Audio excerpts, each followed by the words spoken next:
தொட்டியில் தண்ணீர் குடிக்கும் போது காக்கையை கண்டு அச்சப்பட்டு பின்வாங்கும் யானைகள்.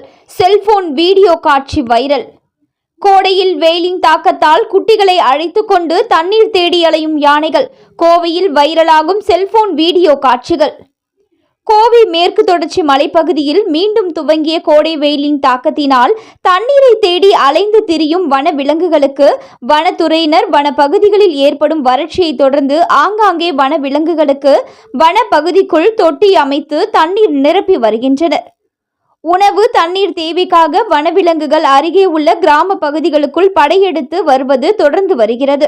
இந்த நிலையில் யானைகள் கூட்டமாகவும் ஒற்றை காட்டு யானை வீடுகளில் வைக்கப்பட்டிருக்கும் காய்கறிகள், உணவுப் பொருட்கள் மற்றும் அரிசி, பருப்பு மற்றும் தோட்டங்கள் மற்றும் விளை நிலங்களுக்குள் புகுந்து பயிர்களை சூறையாடுவதும் கால்நடைகளுக்கு வைத்திருக்கும் தீவனங்களை உண்டு செல்வதும் நடைபெற்று வருகிறது.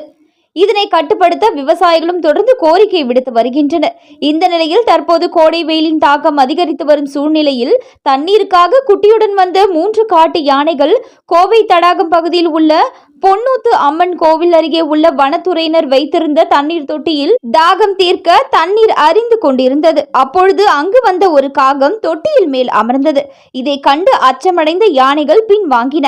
அந்த காட்சிகள் அங்கிருந்த ஒருவர் தனது செல்போனில் வீடியோ பதிவு செய்திருந்தார். அந்த காட்சிகள் தற்பொழுது சமூக வலைதளங்களில் வைரலாகி வருகிறது.